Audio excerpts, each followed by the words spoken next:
Hey everybody, welcome back to Fantasy Endgame. It's draft time. Sad to say, not much longer that we'll be doing mock drafts, but the good news is we're doing real drafts really soon. And by we, I mean all of us, because that's what we're here for. Get ready for actual fantasy draft season.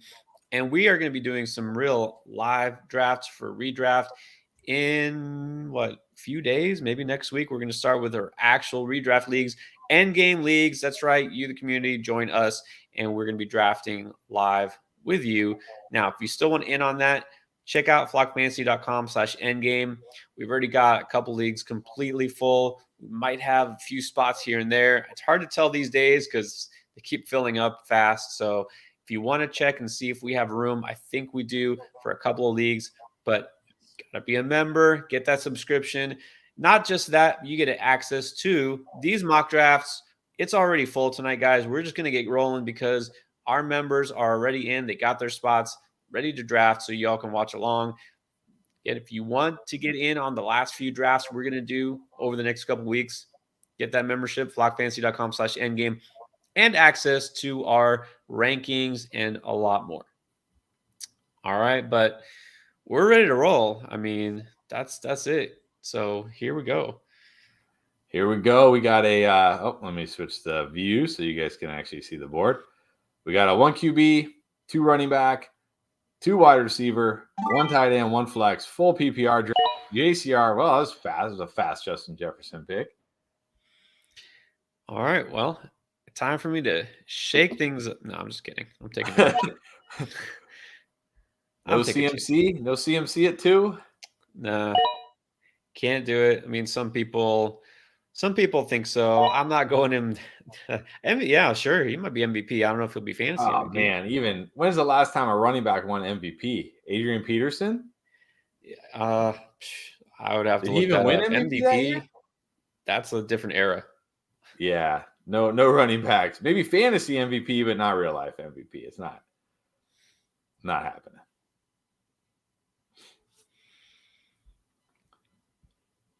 Well, CMC did go first as far as running backs. Number 4 overall. Ronnie's a That's pretty common. Yeah. We're the weird ones drafting Bijan over CMC. I would say I kind of like it a little bit better this year that there isn't just the obvious consensus where everyone was drafting Jonathan Taylor number 1 last year, right? He was like the slam dunk. I like that there's a little bit of ambiguity because it just makes it more interesting. You don't really know the order that guys are going to go.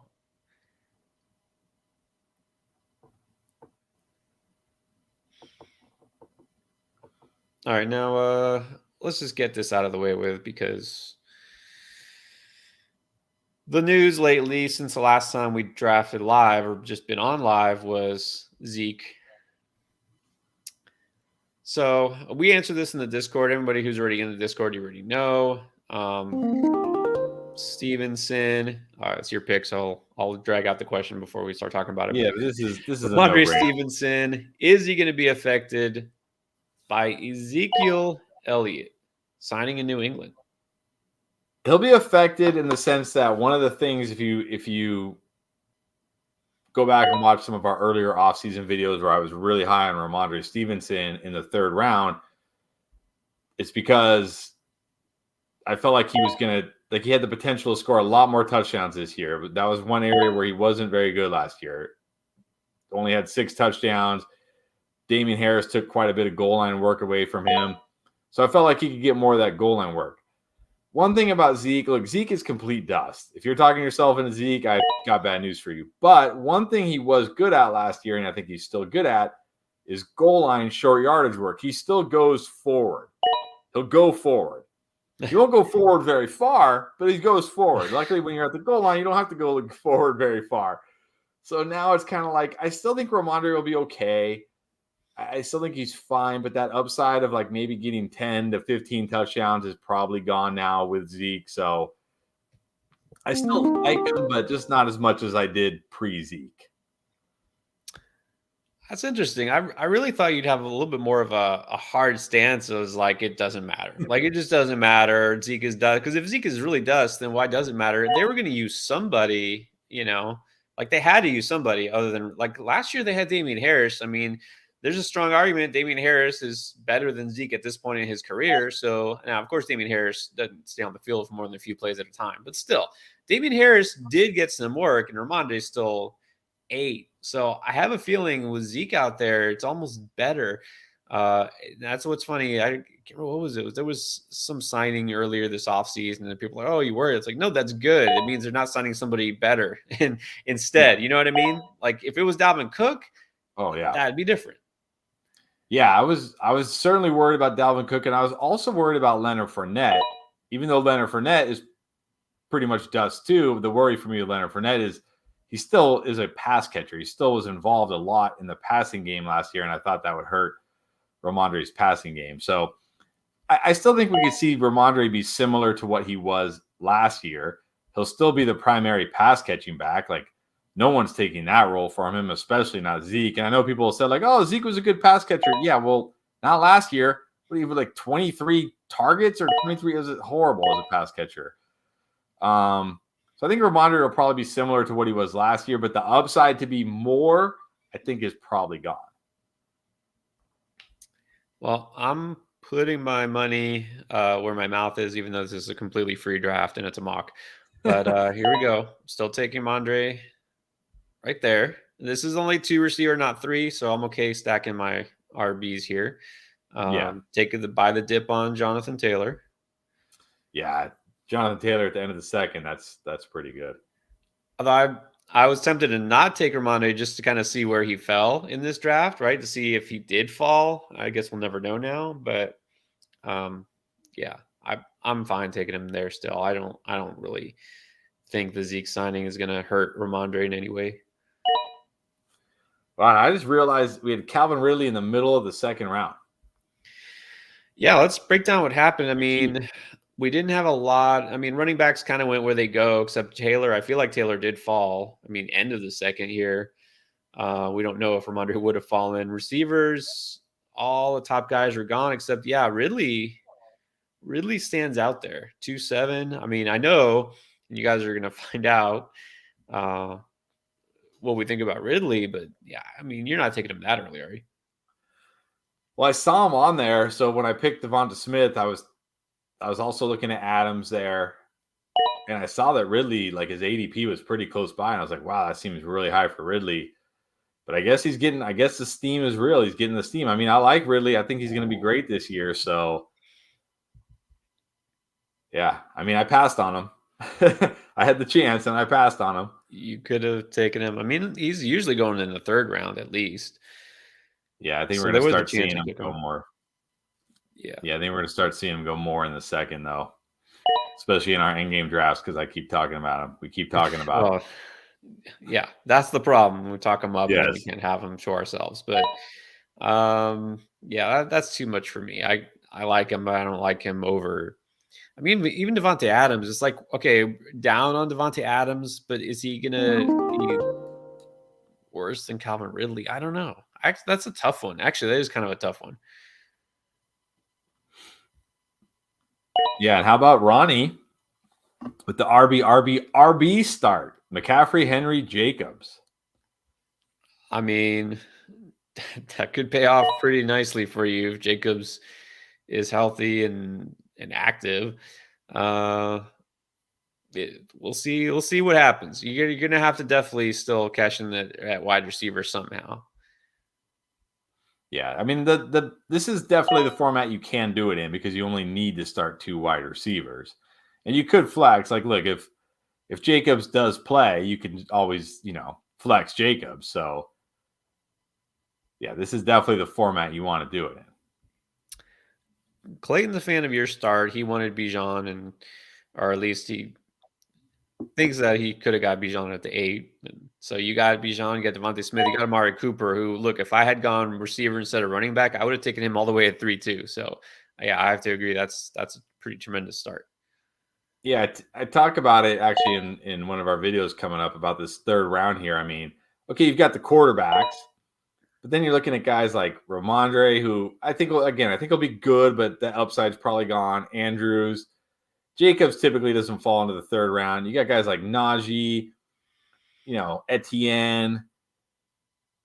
Then you got you got to feel like maybe DK, maybe Debo. Like, I just feel like this third round is just horrible here. So when I can get a guy like Cooper who has that upside, I'll gladly take it. You got a chance to. Let's see. Mike is up. A chance to build on that right here. Let's see. Let's see if he takes his Seahawk, who's right now at the top. No, he didn't. Ooh, nice.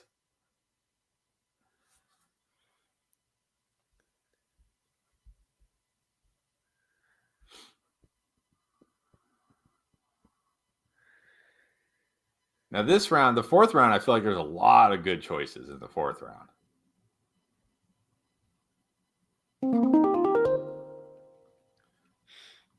All right. Well, there goes DK.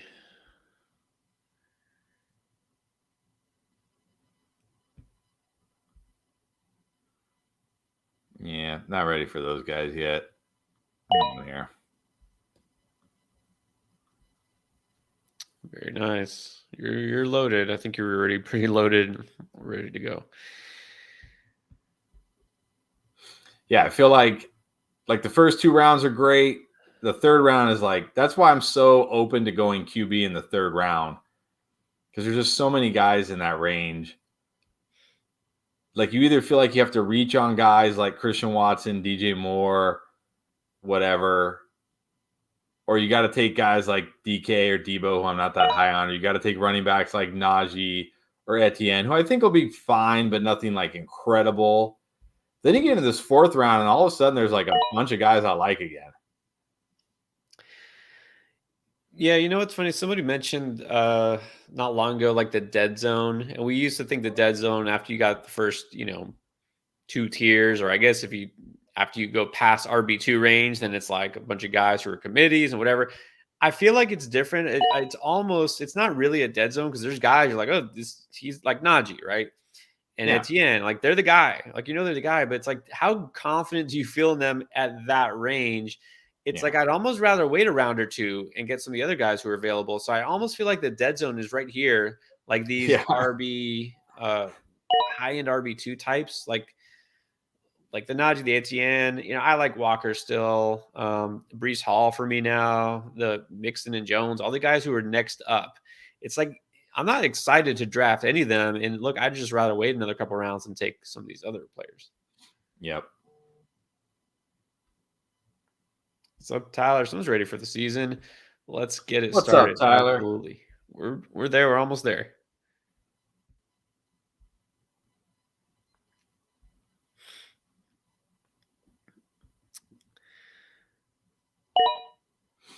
Interesting. Okay, so actually, you know what? I just realized you can't pull the trigger too early. I'll put a spoiler for my next pick.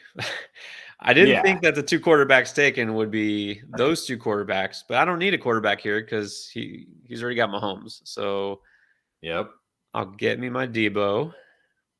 One of the other, like, picking towards the ends are almost always the benefit, but this is definitely one of the benefits, is when you're in a situation like this where there's a quarterback you want, but the guy behind you already has a QB. You don't have to take the QB yet. So you can take a wide receiver or running back you like. That way you don't have to worry about getting sniped, because the quarterback you want will still be there when it comes back to you. That's right. So here it comes. Whereas in the middle part of the draft, you got to, if there's a guy you like, you have to take him. No guarantee they come back to you. Yeah, that's exactly right. I get burned way too much on waiting. Oh, he'll come back to me. Or I might. No, it doesn't happen. All right. So here's my, I guess, early QB. Yep, that's nice. It's nice. And I'll tell you, even before the injury, I was taking Fields over Burrow anyways, and everybody likes Burrow better. I guess believes in Burrow more. I like Fields better for fantasy. Like, I don't care what the Bears Super Bowl chances are. That means nothing to me. Yeah. Earliest you take Justin I'm Fields. just asking. What's the earliest you would take him? Well, you would have. Okay, so if JCR Melts did not have Mahomes, would you have taken him at the 411 over Debo? I'll just say round 4. Round 4 is the earliest I'll take in. Early round 4, it always depends who's there, right? If there's a stud receiver I like, I'll take him instead. Depends who I've got on my team. I'm not taking him the first 3 rounds. No. So I would say, yeah, mid to late 4th round. Mid 4th round, I'd say that's probably the earliest. Yeah. I just realized Ronnie did the very unconventional 0 wide receiver draft. It now has Jerry Jeudy as his wide receiver 1. This is very interesting here. It's a bold strategy. We'll see if it pays very off. Bold. Went with QB over wide receiver in the 4th. Yeah. So what about, did you answer for Fields? What's the earliest you're taking him? Oh yeah. Yeah, 4th round is probably the earliest I would consider, but I don't think you need to. I think you can oftentimes get them in the 5th round. Obviously, every league is different. Maybe some leagues go crazy QB heavy, but I think most of your casual leagues, people aren't really too excited about Justin Fields because he can't throw. He can't throw, right? That's what they say. So I'd be willing to take him in the 4th, assuming the other QBs are all gone, of course. But I think most times you can get him in the 5th, maybe even the 6th in some of your drafts. Yeah, I'd prefer to get him in the 5th. I don't really want to spend.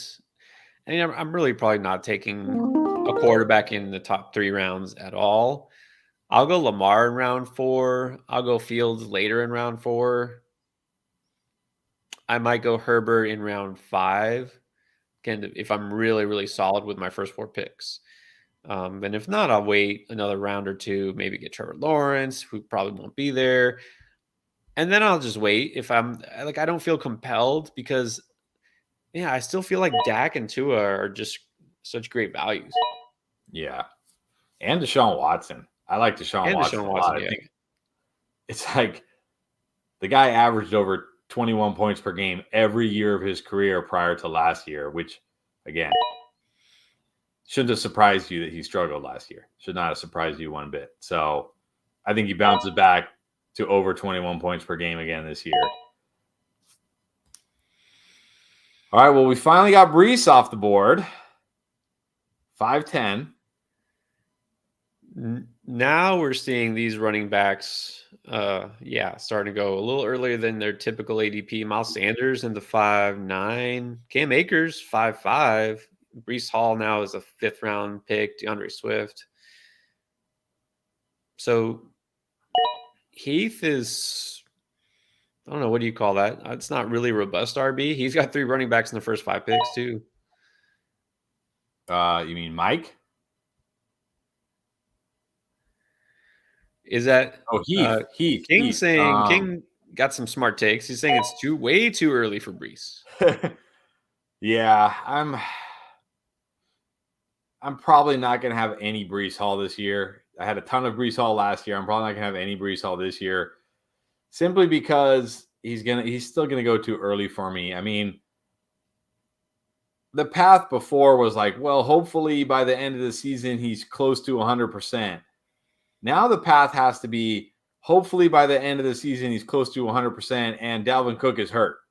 Right? Because look, I don't think Dalvin Cook is certainly dusty, but when we talk about the dusty running backs, he's the least dusty of the dusty running backs. Like when we talk about the Zekes, the Fournettes, the Kareem Hunts, Dalvin Cook is the least dusty of those guys. So he's gonna have some kind of a role, probably enough of a role to, at least cap Breece's upside. So, and again, it's like I keep having this dream.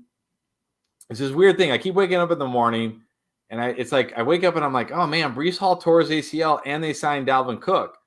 But then I go onto Twitter and I hear all these people raving about like, oh, Breece Hall is such a value now. And I'm like, okay, I must keep dreaming this. It must not have ever happened. Like he must never have torn his ACL and they must not have signed Dalvin Cook. Like, I don't know. It's just crazy to me. Like, yeah, it's a really tough climb for Breece Hall now. Yeah, I mean, wait, where was it? Somebody asking. Oh, it was King. So are you going Dalvin Cook before Breece? No, I'm not. I'm just not going either. To be honest, I'm just not going either. I'm Well, just not going either. that was my take because I mean, I kind of just assumed it was Dalvin to the Jets, and I basically said I don't care where he goes. So I'm not drafting him still, and I'm not drafting Breece Hall. So yeah, what about this, Nate? Javante over Breece? I don't know. I mean, no, I don't think. Like, just hard pass. Hard. I don't care. Like, I don't care that Javante Williams is going to play in the preseason game this week. Look, I'm blown away. I'm blown away that he wasn't on PUP, and I'm blown away that he's playing. Like, that's great. But there's a difference between playing and actually being good and being effective. It's like Cam Akers when he came back for the Super Bowl run, and everybody was like, "Oh my God, I can't believe he's already back." And it's like, okay, yeah, he was back, but he was also horrible.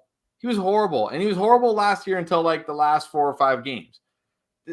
I still have no expectations for Javante at all this year. At least Breece had the clean ACL tear.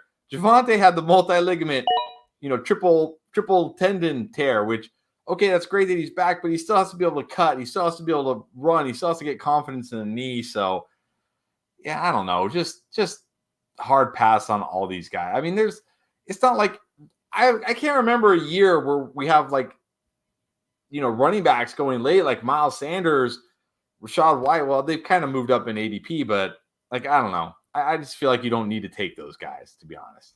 Like, they're not going to be difference makers. Yeah, I guess it really doesn't matter if both those guys are on your do not draft list. Then, like, where do you rank them on the do not draft list? Who would you rather draft? Yeah, who's higher? Yeah, I'm not taking those guys. No. All right. Well. I might do something I hardly ever do, and I usually talk. Man, might buy the dip. I mean, at this stage, because it's only 2 receivers and 1 flex, and I got 3 receivers and 2 running backs and a quarterback. So you know what? I'll buy the TJ Hawkinson.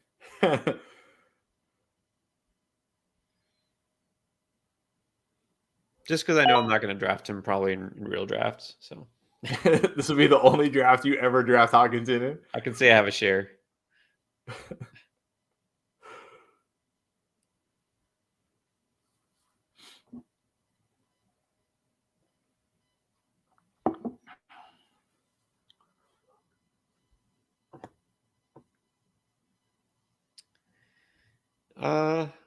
Well, hold that thought, Nate. You want to talk about players just yet, especially when I want to draft them.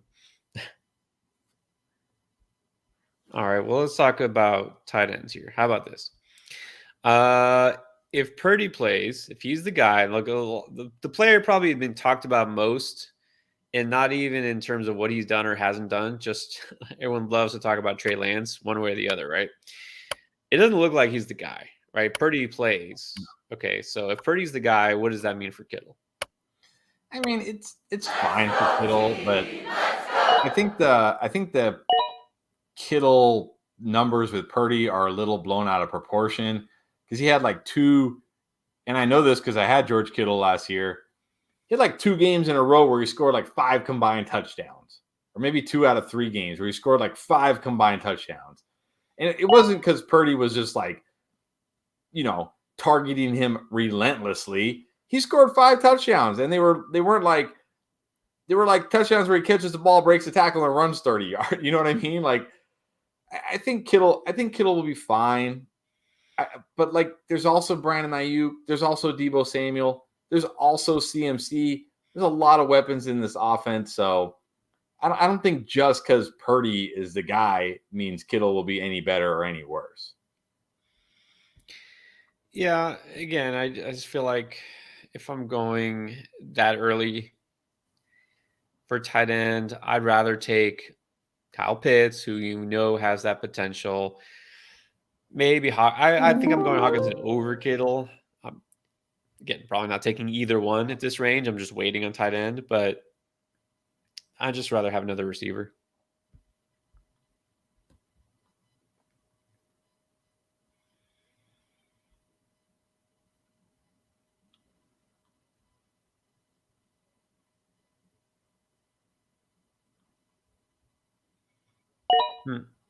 All right. That's a good question. Are you buying into the Aiden O'Connell preseason stat line? I mean, I could see him take it over at some point if Jimmy G is just, well, I mean, you're right. He probably just will get hurt at some point. But even then, I mean, how much do we trust him? But if it's a super flex league, sure, why not? Yeah, I'm not going to go out and like, overpay for him because he had a nice preseason game. But there is a path. So if you're in a super flex league and maybe he's on waivers or maybe you can get him for a late future pick, sure, I'll do it. But I'm not going to go out and give up like a high leverage pick just because you look good in a preseason game. I'm pretty sure it was against the 49ers backups too, by the way. Right. Everything in the preseason comes with a huge grain of salt. Yes.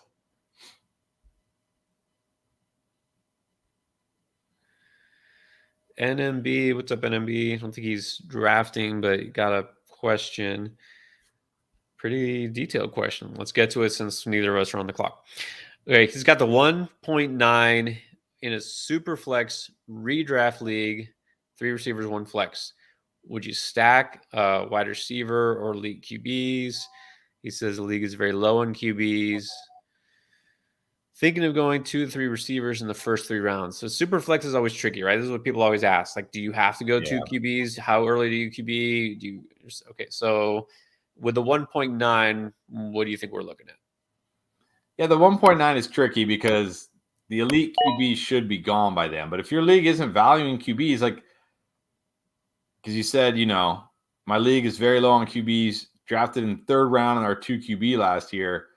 I mean, if I'm at the 109 in a super flex and Jalen Hurts, Patrick Mahomes, Lamar, Burrow, Fields, if they're still on the board, I don't care. I'm grabbing them. And then if it comes back around to me and those guys are still on the board, I'm grabbing them. Because if you know what I mean? Like, I'm not a guy who's going to go super QB early in super flex, but if you can get 2 top 10 QBs, that's just a ginormous advantage. It's a huge advantage because a top 10 QB is pretty much 20 plus fantasy points every single week. That's 40 points. You just start with 40 points every week of your season. So if your league is really that bad on like really letting QBs fall like that, I'm just going to get 2 elite stud QBs and then I'll fill out the rest of my roster.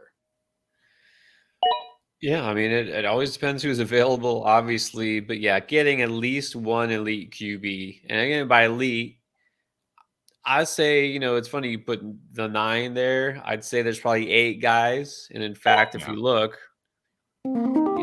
we've had 8 quarterbacks taken so far in this mock. If you look at who's off the board, those are the top 8 guys. I feel like that's where there's kind of a cutoff. Not a big drop because we still see guys like Deshaun Watson who could join them. Dak is not far off. But I'd say I want at least one of those guys. So any one of those QBs that you see right here on this draft board is available, you take him. And then if not, I don't mind taking a Justin Jefferson there, Jamar Chase, because you still get a good QB on the way back. So, but yeah, I think you need at least one stud QB. And then the QB2, you can get away with waiting. Here's a pretty easy one. So in this draft, we just saw Dallas Goddard, Kyle Pitts back-to-back, which not unreasonable for redraft. In Dynasty, would you trade Goddard for Pitts? Yes, 100%. Give me Pitts. Yeah, that's a no-brainer. Pitts could be more productive than Goddard just this year, and then he's got a sort of a huge age and upside advantage. So yeah, I think definitely Pitts. Yeah.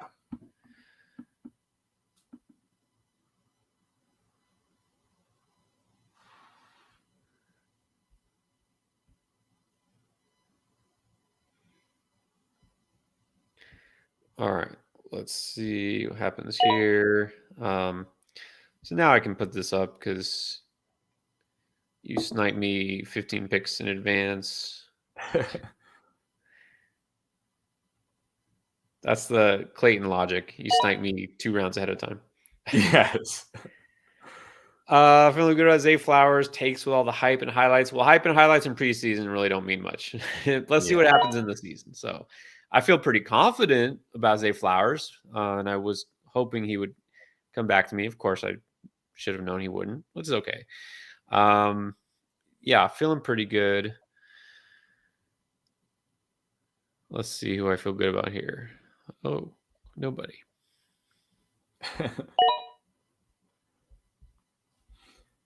Yeah, I try not to worry too much about camp hype one way or the other. Unless it's like, really bad. Like Trey Lance. Yeah, like, that's where it's like, like he might not even be the number 2 QB. The lack of hype, or the opposite, when you hear how a guy's struggling, whatever, that you might want to pay a little bit of attention to. So yeah. Now I did just actually get sniped. I like Brian Robinson, especially this range. Got taken right before me. So somebody asked who you like. Let me see. Put it up. Where is it? I think. What about Gibson here? Gibson got taken, and it wasn't Keith. Keith got sniped on Gibson. Yeah, I like both of them.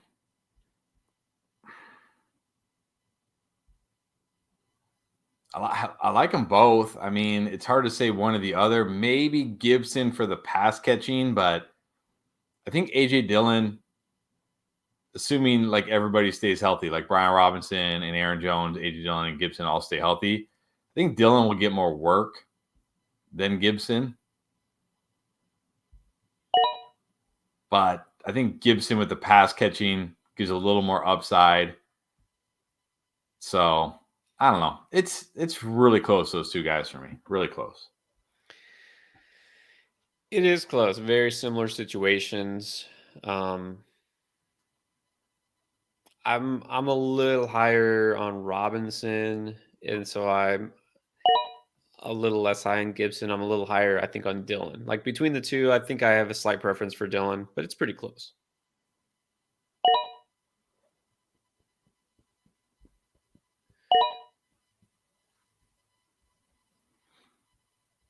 You just got sniped on Tank. Waiting too long on running back.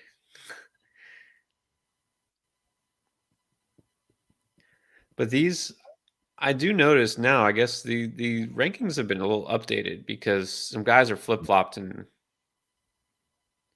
right? Is it just me, or sleeper ADP changed a little bit? I think the ADP has definitely changed. Because I scrolled down, I didn't see Tank. I didn't go down far enough, I guess.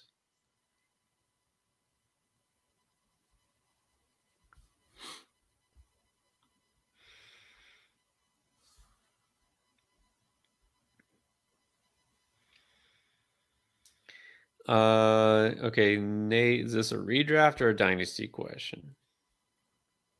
I'm guessing dynasty. I don't think it even matters for me. I'll just keep Muth.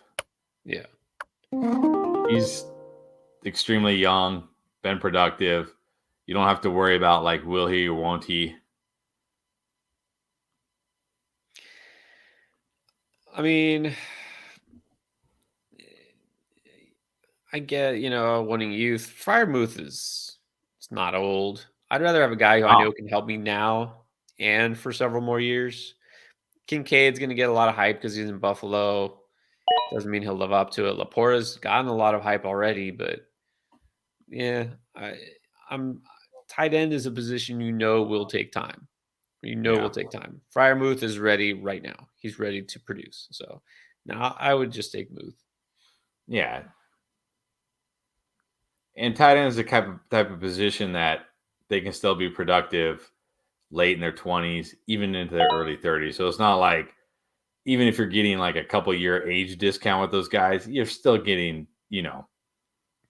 6+ productive years of Pat Freiermuth or more. So, yeah, not enough of an age gap there. It's not like would you trade, Darren Waller for one of those guys or something like that. You know what? I think this is a good take here. Yeah. You don't buy the rookie before they've started, and everyone expects the moon from them. And then you wait until they are okay or kind of disappointing, and then you buy low. That's exactly it. Trading for rookies before the season is usually not a good idea. Yeah. Well, I don't know. Are you still on this the never for Gabe Davis, or you Well, come around? didn't I draft him like a couple weeks ago? I mean, I obviously think you there's a did. point. There's a I think you point did. where I will draft him. It's just very rare that it gets to that point.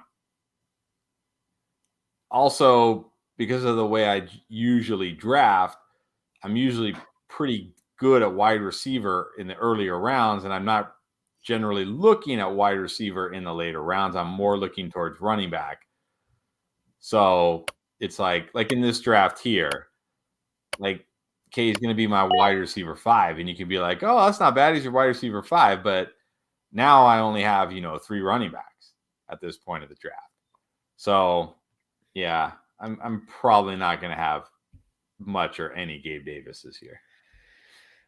I won't have much. I didn't fully buy into last year. I mean, look, there's some analysts, like prominent analysts, who were like, "Oh, he's going to be a top 20 receiver." I mean, this is you don't ignore what he did. You just you take the chance. Like, there's a lot of people who bought way too much into that, and I didn't go that far. I did take him some places if I thought the value was right, though. I mean, I thought there was a shot where he could. I mean, it made sense, but we all got bit by that.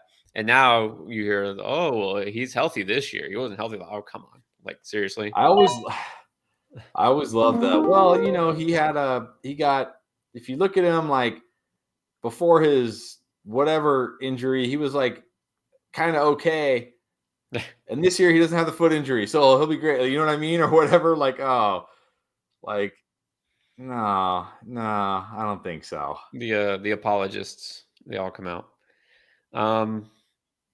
Yeah, so I'm not never. I sort of got burned last year a little bit, and I'm not off of him completely, but only if I look around and like, okay, well, I'd rather have him than anybody else who's left on the board. Like I'll take him over Alan Lazard or Adam Thielen, sure. So, but probably won't get to that point. Yeah.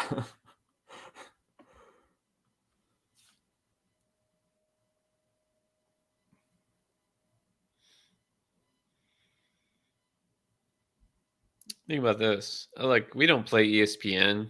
ES Sleeper has its own set of ranking. Every platform is different, which is funny. You go on every different platform and it's not the same. But third, fourth round, I mean, come on. That tells you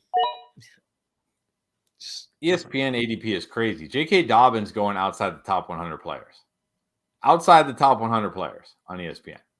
I guess because he was on the pub list. I don't know. ESPN ADP is absolutely nuts. It's like absurd.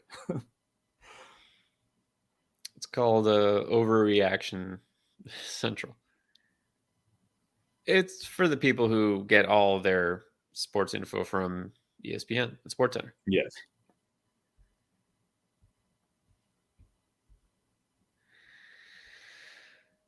All right. Maybe I'll get a running back I don't hate as my backups here. Let's see, Clayton. Let's see. You're going to take another running back I like? Okay.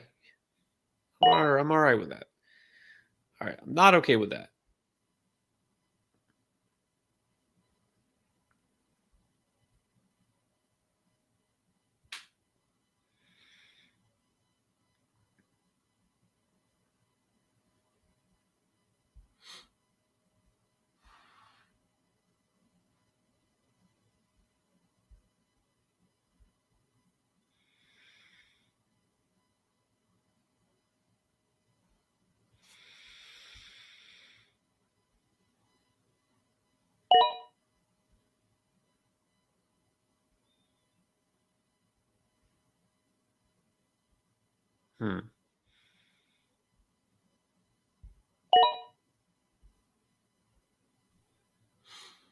Interesting Rashawn pick.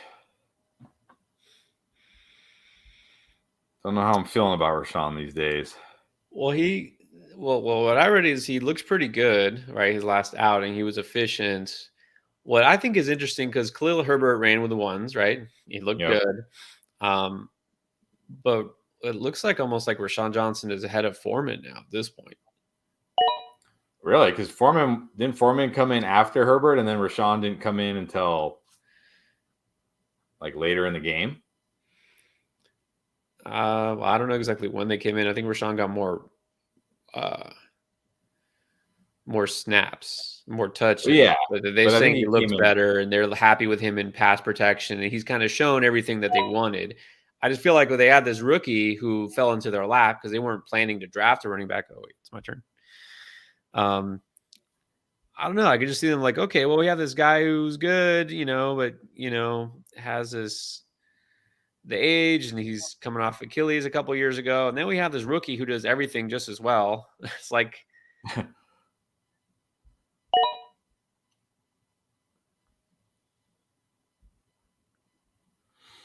Yeah, we definitely have an MT believer tonight. 10th round, Michael Thomas. MT, who was it? Let's see. Oh, JCR Melts. 10th round, Michael Thomas. Hey, you do you. Yeah, that's right. That is definitely a believer.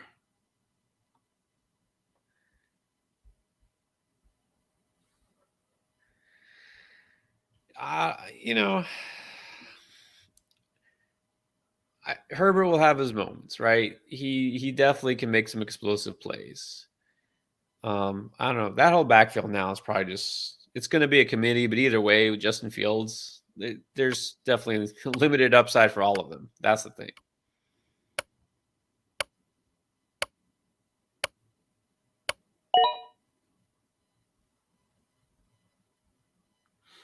Yeah, we haven't talked about, I guess, because we just saw Jeff Wilson get drafted, but the Miami running backs are the big winners of the Zeke Dalvin Cook signing because Miami has not signed a running back. Well, look, they had the chance to get Dalvin Cook before the draft, and instead they chose to draft Shane. That was they could have had Dalvin if they really wanted Dalvin Cook, they could have had him because he was going to be that was his first choice. And remember Dalvin Cook went to FSU. He's from Miami, but he chose to go to FSU for college. He's from there. The Dolphins, obviously, a good offense. I mean, that's where he wanted, but they didn't want to pay up for him because this is not a team that wants, a star running back in the mix. They'll use whoever. They'll do the committee approach. This is the Shanahan style offense, and so they said, okay, we can trade our third round pick, pay this guy, or we could just use our third round pick on a running back who's younger. And so that's what they did. So Shane has looked good enough that they still decided they didn't need Dalvin Cook. So Shane, I think, was going to be set all along. I never really was worried about him. And, I think Mostert and Wilson to some extent, yeah, now you can say, okay, we don't have to worry about these guys just being expendable. And look, Shane, I know you had concerns about Shane holding up because of his size and just not being nobody here is going to be the lead back. It's going to be a committee either way. So even if Shane is like the 1A, there's still going to be Mostert. There's still going to be Wilson. Wilson's the big back. Wilson's going to be the short yardage back. Wilson might get more touchdowns than Shane. So these guys now have some value.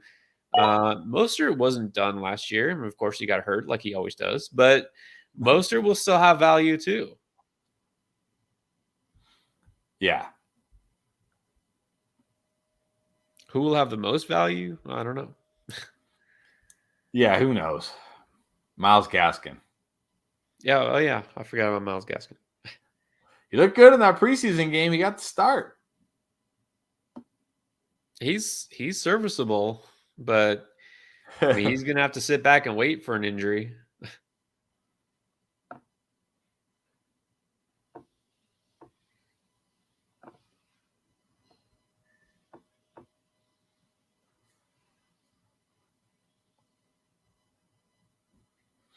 I feel like in these drafts, man, Dak Prescott is like, why doesn't anybody ever want Dak Prescott?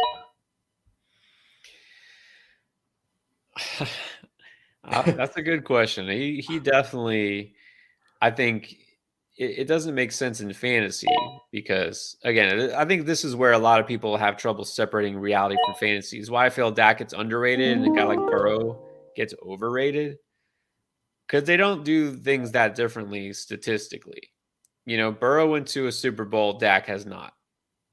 That's the reason. Dak is seen as like a disappointment because the Cowboys can't make it in the playoffs.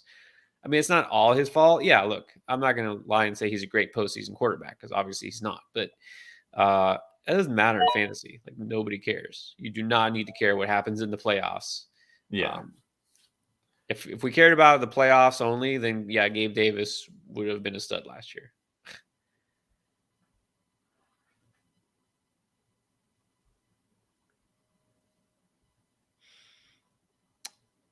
Kyle saying it's going to bite Miami in the butt. Oh, he should have got Dalvin Cook. I hope this doesn't happen. I really hope this doesn't happen. I don't think running back is going to have any real impact on how Miami does this year. Like, they don't need a stud running back. They've got Waddle, Hill, and Tua. They just need running backs. Like, even last year, like Mostert and Jeff Wilson were good enough, more than good enough. I don't think not bringing in Dalvin Cook is going to make or break them. Not that team. It's funny. I always think this too because we talk Zeke. Where's he going to sign it? Cook is different, right? He's not as dusty, but everyone's waiting for Zeke. We haven't heard a single thing about Leonard Fournette all year. Like, is he even interested in playing? He worked out for the Patriots, and I'm guessing he probably is out of shape because he tends to get out of shape in the offseason. So he did work out for the Patriots, but obviously they went with Zeke instead. So yeah, well,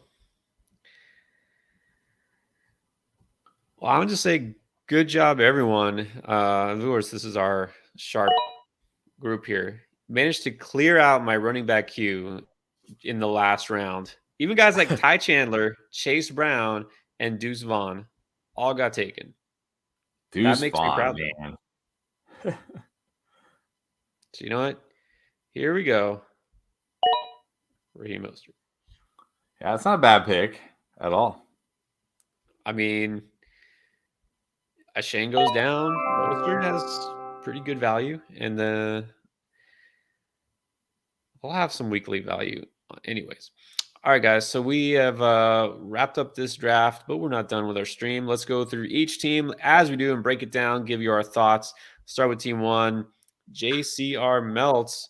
Definitely going with the hero RB theory here. That's Nick Chubb because you got Justin Jefferson. Once again, Pat Mahomes. It's almost like a shoo-in, right? If we see just Jefferson at the one, whoever's at the one grabs either Mahomes or Hurts, I think. Then McLaurin, Hollywood, Pittman. James Cook is the RB2. Khalil Herbert is the RB3. Evan Ingram is the tight end. MT, Nico Collins, Marvin Mims. Yeah, I mean, overall, I like the team. You got Jefferson, McLaurin as your wide receivers. You got Chubb and Cook as your running backs. You got Mahomes and Ingram. And then you got Hollywood, Pittman, maybe Khalil Herbert as your flexes. I'd like to see a little more running back depth, especially in a 2 wide receiver league. You don't need, 7 wide receivers in a 2 wide receiver, 1 flex league. I definitely would like to see some more running back depth, but overall, I think it's a good team. I mean, Chubb is going to be the linchpin of this offense, obviously, as your RB1. I mean, where you took him, I'm fine with that. He's not the one I want to have as my anchor, but look, your team is very solid, and I love having James Cook as your RB2. So I think it turned out solid. It's not my favorite overall, but it's really not because there's any issues with it. It's just those aren't the players I would have taken at those spots, but I'm not always right.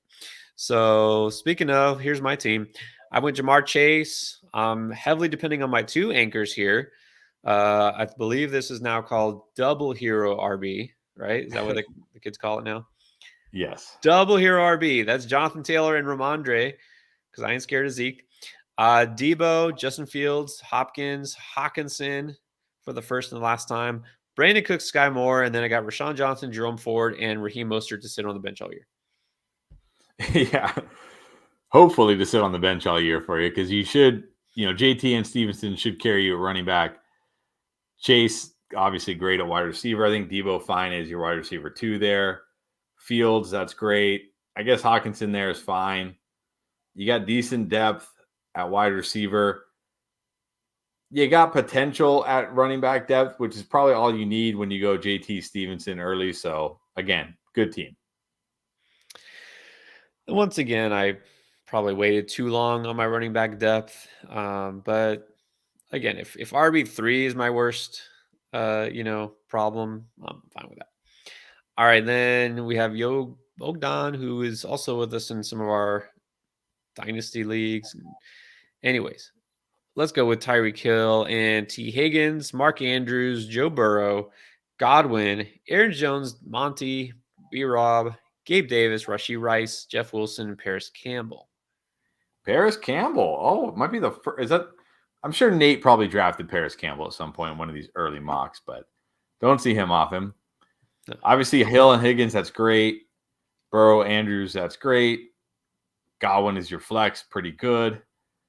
I will say, for going, basically 0 RB in this kind of format, getting Jones, Monty, and Robinson doesn't feel terrible. It doesn't feel great, of course, but it doesn't feel terrible.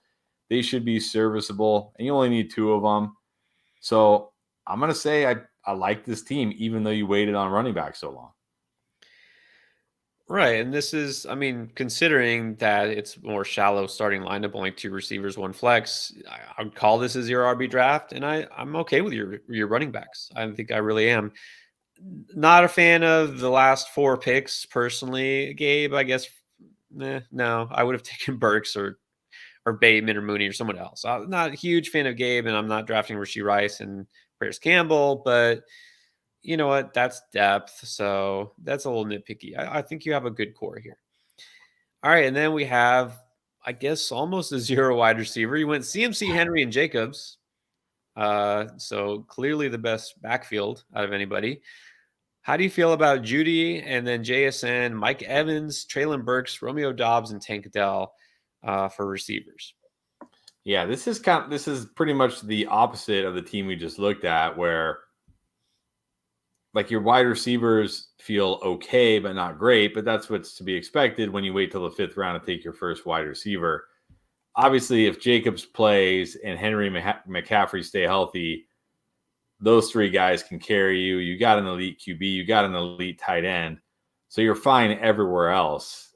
And it is only a 2 wide receiver league, so you really only need to start 2 of those guys. So I don't know, maybe I would have gone with a wide receiver over Herbert, but when you look, maybe Terry, maybe Debo, maybe Hollywood, but yeah, I think, for this format, it works. Well, I think for this format, it could work.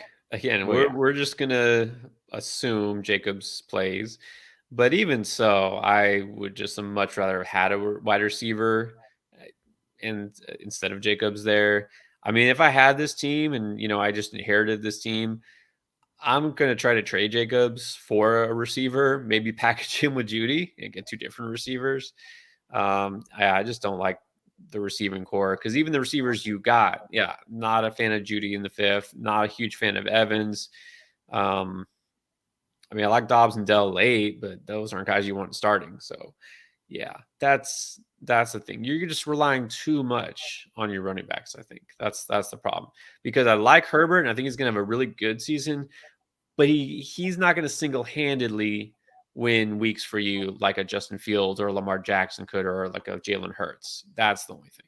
So, all right, let's go to Clayton. Went with Kupp and Devontae, Jalen Hurts, of course, Brandon Ayuk, Cam Akers, Jahan Dotson, Kyle Pitts, Shane Bigsby, Kendra Miller, Mingo, and Shaheed.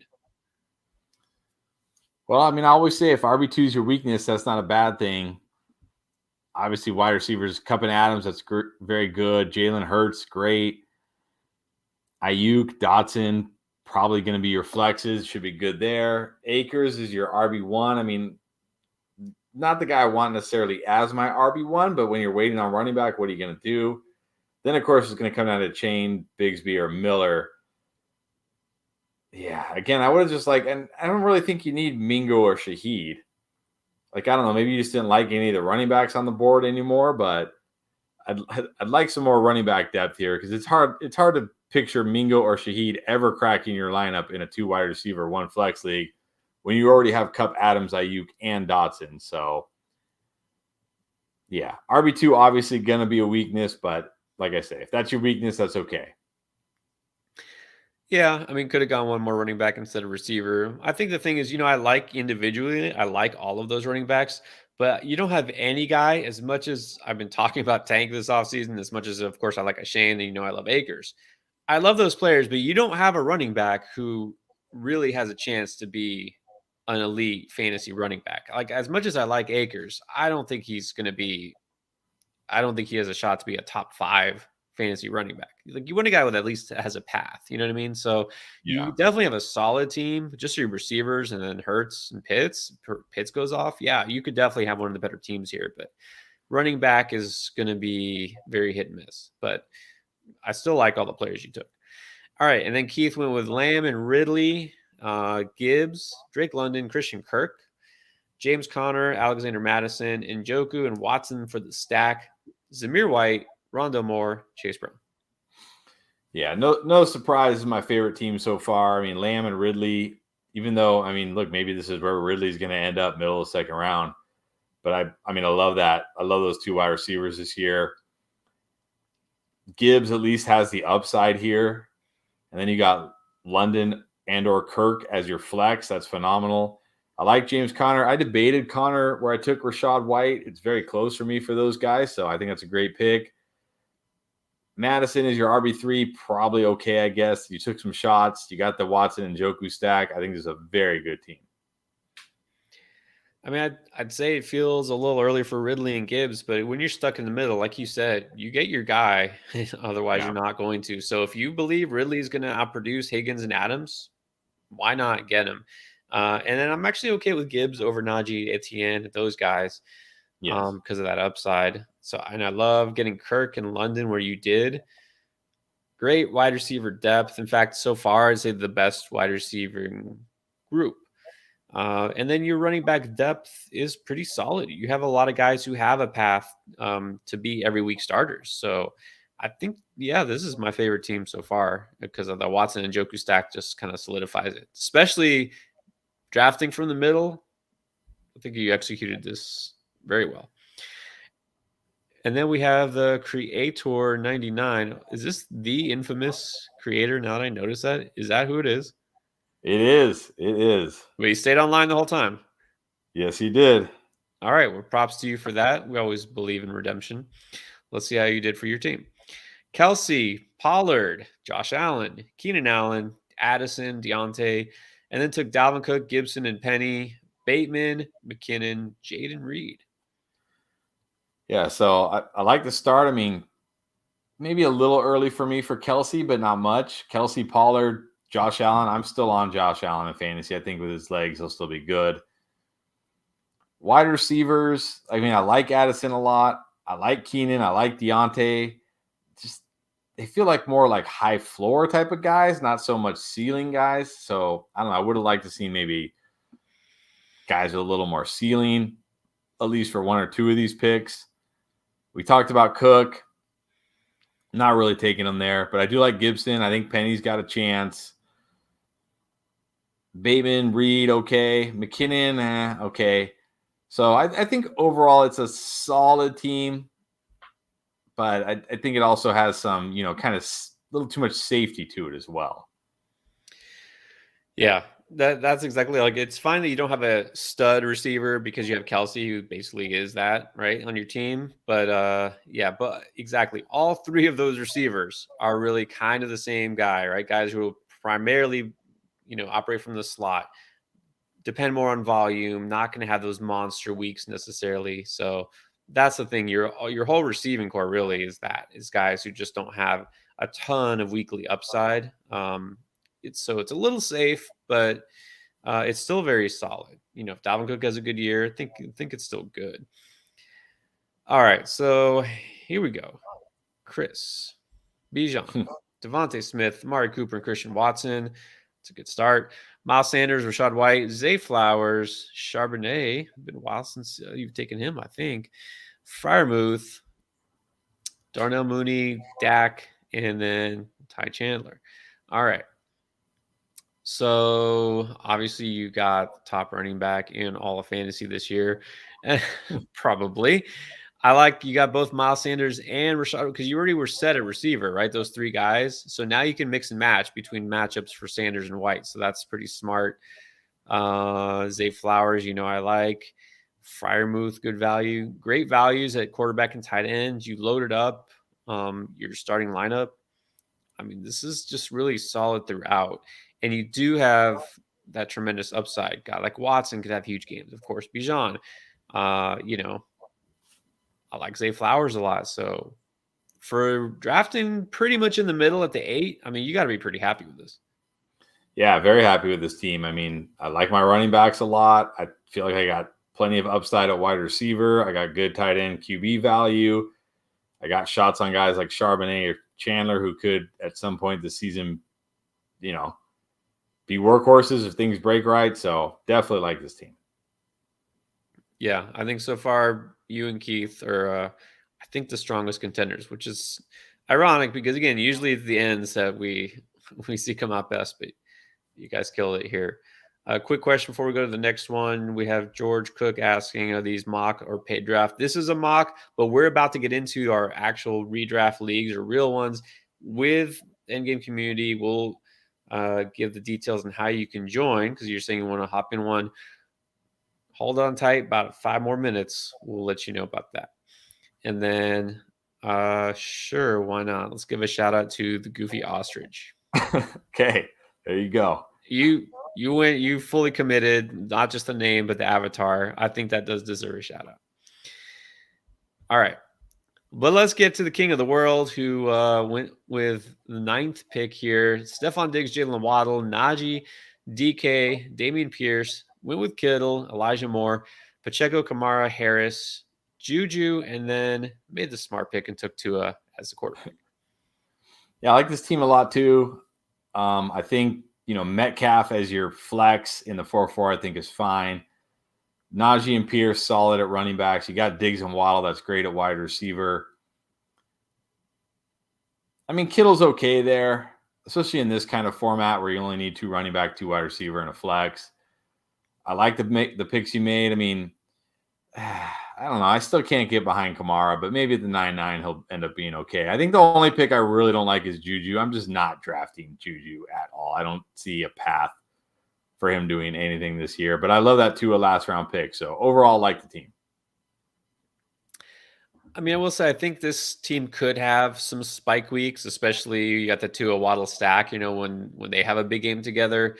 But I feel like this is a team that it's just kind of like cruise through the season. Like I feel like you won't have much turnover on this team, right? Pierce and Najee are just established, and they don't even have to light the world on fire. They'll just kind of be there.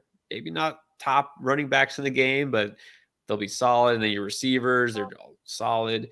This team's going to kind of like cruise to like the first round of the playoffs. And then it'll be kind of hit or miss from that point. I'm not saying it's no chance to win, but you know what I mean? I don't know if it has that next gear, on it to take the title. That's my only thing. But there's not a pick I don't like. I mean, I'm not taking Kittle in the 6th round. I'll beat that horse to death, but yeah. All right, Mike, let's go with Team 10 here. Austin Eckler, Saquon Barkley. Didn't he do this last week too? And he said he was going to go 0 RB and they took 2 running backs. Yep, double hero RB. But look, those are 2 good running backs. So you take the value, right? You don't. Okay. Yep. All right, let's see what else he did. Lamar Jackson, Mike Williams, Breece Hall. I want to talk about that because he already had 2 running backs. Tyler Lockett got his Seahawk, Darren Waller, Odell Beckham, Kadarius Toney, Elijah Mitchell, Jacoby Myers, and then Tyjae Spears. Yeah, so I don't mind the double hero RB start. I don't mind Lamar there. I don't even mind Mike Williams. I don't know if he'd be my choice there, but I do like him this year, so I'm okay with it. But now you got Lockett as your wide receiver 2, which I think is okay. But now you're flex because, of how you went here, because you went Waller then in the 7th. Now your flex is either Breece Hall, who's probably going to be, look, no matter how high you are on Breece Hall, you got to admit he's going to struggle early in the season. Odell, Kadarius Toney. Yeah, you're going to really be hurting at flex for most of the year here, unless Odell ends up being awesome or Toney can actually stay on the field or Breece Hall somehow becomes great. So I would have liked to seen another player over Darren Waller, or maybe even just a different player over Odell, who I felt better about as my flex. So, yeah, I don't know if you needed – I know you probably think Breece Hall good value there, but I don't know if you needed Hall there. Like if you could have gone even Pickens and Lockett or whoever you like there and Lockett to lock up that flex position, I think would have been better. Yeah, it's the Hall pick, and one pick doesn't necessarily make or break your team, but it does affect your whole roster construction. So in this format, going those double RB early and then taking Lamar, it makes total sense. Solid start. I'm fine with Mike Williams there. Might have taken Watson, but still not going to complain because I really like Mike Williams. But yeah, you should have gone with another receiver. And if you were going to go RB, if Breece Hall would have been the RB, I would have taken anyway. So yeah, I think you needed another receiver there. It wasn't anybody who really stood out, I guess, at that point. But it's still, even if it was Pickens, I would have preferred to have him. So yeah, it's the Hall pick, and then I'm okay, but not crazy about Waller, and then the depth. So I think it could have been really good, and there's just the middle portion of the draft here is where I'm have a little bit of question. Yeah. All right, Andrea went with AJ Brown, Garrett Wilson, DJ Moore, Kenneth Walker, Trevor Lawrence, Mixon as the RB2, Quentin Johnson. There's AJ Dillon, Algier, Komet is a tight end, Van Jefferson, and then the RB1 apparently in Philadelphia, Kenneth Gainwell. Obviously, very good start here with AJ Brown, Garrett Wilson. But this is what I talk about with the third round. It's like, do you reach on DJ Moore? Do you take a guy like Etienne? But I like DJ Moore. I think he's going to be awesome as your flex. That's great. I'm okay with Kenneth Walker here. T-Law, good value. Mixon, I guess, is your RB2. Maybe he'll be okay. I'm trying to, there's something about this team. Like, I like it, but I feel like maybe it's the Quentin Johnston pick. Maybe you could have gone like another running back there, because that's really where you're kind of hurting, is at running back. Because you got Dillon, you got Algier, who's pretty much just a handcuff. You got Gainwell, who I'm not buying into this hype that he's the RB1. I don't know. It's a good team. Obviously, the wide receivers are great. Your flex is great. I like T-Law. It's something about the running backs. I don't know. Maybe the running backs are just okay in my view. Yeah, for me, it's the 6-7 right there. Mixon and Quentin Johnson don't excite me as much. I would rather have like Pickens or Lockett or Deontay, one of those receivers, and then a different running back later. But overall, it's pretty solid. I mean, you got a really good core of those three receivers, obviously. You're good at quarterback. I guess you can get by with Komet at tight end. So it's pretty solid, I'd say. Yeah. I don't know if your running back depth is great, but it's not bad. And then Heath went with Sun God and Olave, and then 3 running backs with Etienne, Dobbins, and Swift, Pickens and Sutton, Javonte, Anthony Richardson, Jameson Williams, Higbee is a tight end, and then Deuce Vaughn. Yeah, so St. Brown and Olave, that's great at wide receiver. Etienne, Dobbins, Swift. I mean, I still think Etienne will be good. I love Dobbins. I think Swift has the upside, so I like those picks. Basically, you're getting to flex either Swift, Pickens, or Sutton, which I think you'll be fine with any of those guys as your flex. Maybe not Sutton so much, but Swift or Pickens as your flex should be fine. I like the Richardson pick. We know he's starting week 1, and he's probably starting all 17 games, and guy can legit rush for 1,000 yards this year. Higbee as a late round tight end is fine. So I think this is a good team. Definitely a good team. It's pretty good. It's interesting. We saw a lot of people take their third running back before their third receiver. We keep saying it. If that flex spot, it's full PPR. You might be better off with a receiver, not guaranteed, but I'm okay with this because you're at the turn anyways, so the order doesn't really matter. Swift, Pickens, Swift. I like that you got high upside players on both ends, and then a little early for Sutton. I'm not out on him this year, but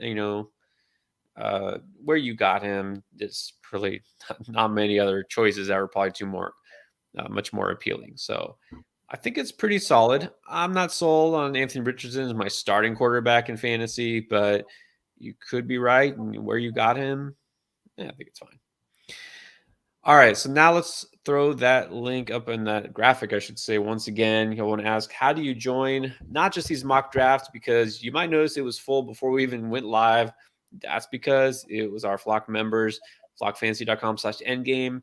Get a subscription, membership of any sort, access to that mock draft channel, and you can find out how to join our actual redraft league with us and against our community members. So check it out right there. Plus all that neat stuff that you see on the screen.